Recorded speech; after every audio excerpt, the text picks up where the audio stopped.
warahmatullahi wabarakatuh. Shalom, Om Swastiastu, Namo Buddhaya, Salam Kebajikan.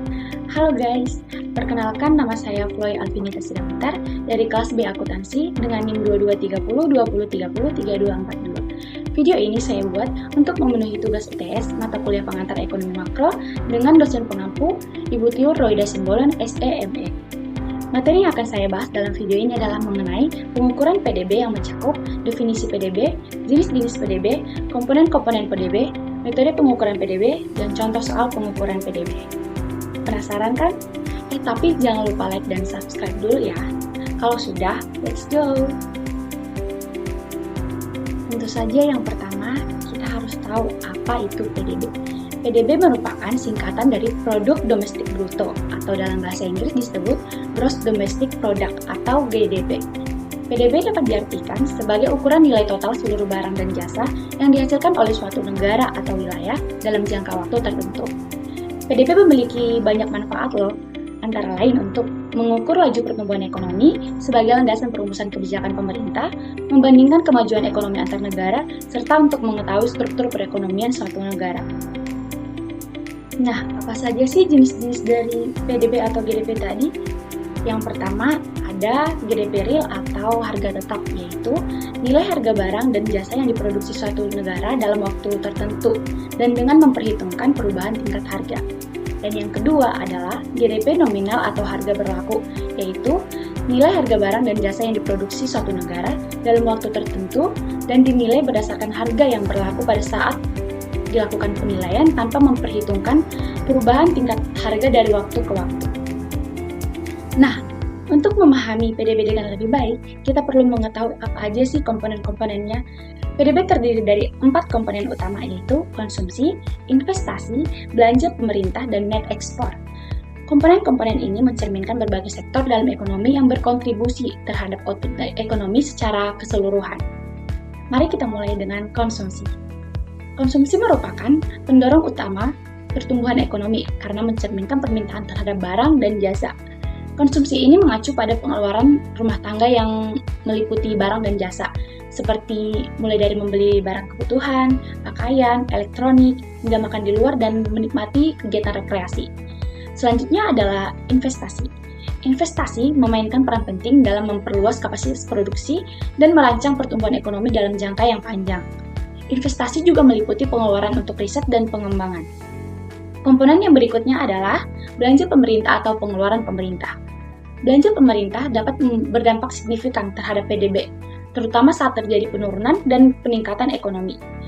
Komponen ini mencakup semua pengeluaran yang dilakukan oleh pemerintah untuk menyediakan barang dan jasa publik, termasuk pengeluaran di bidang pendidikan, kesehatan, pertahanan, pembangunan, dan lain-lain.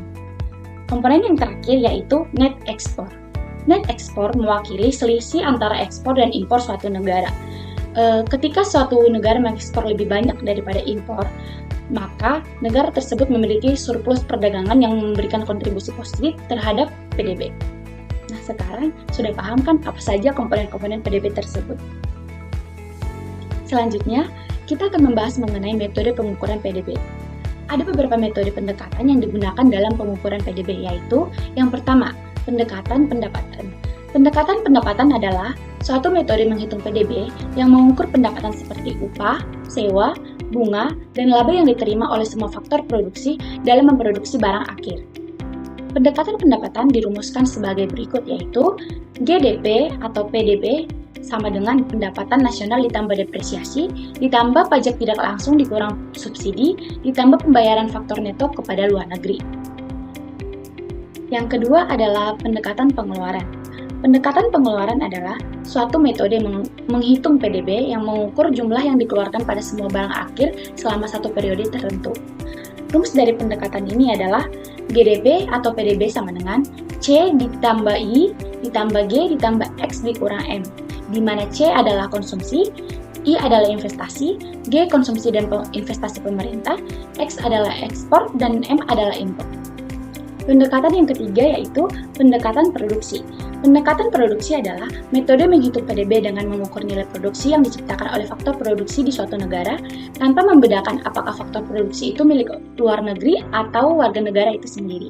Pendekatan produksi ini dirumuskan sebagai berikut. GDP atau PDB sama dengan sewa ditambah upah ditambah bunga ditambah laba.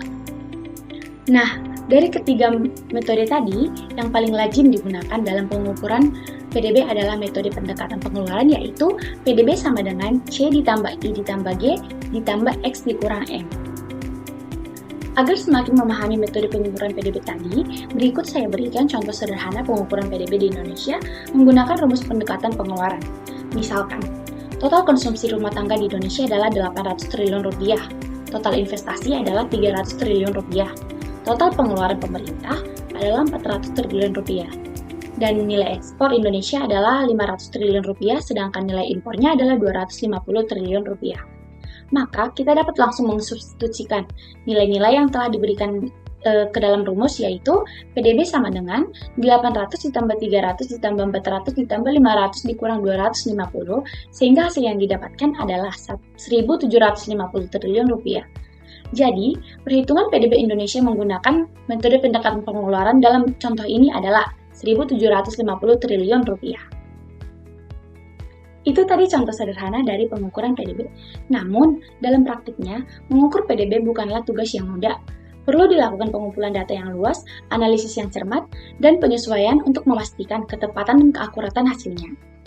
Nah, dari video singkat ini, kita tahu bahwa PDB berperan penting dalam memberikan gambaran tentang kesehatan ekonomi suatu negara, serta membantu pemerintah, pelaku bisnis, dan masyarakat untuk mengambil keputusan yang tepat. Demikian penjelasan singkat dari saya mengenai pengukuran PDB. Semoga penjelasan singkat ini dapat menambah pengetahuan teman-teman sekalian. Apabila ada tutur kata yang kurang tepat, saya mohon maaf. Thank you for watching. Bye-bye.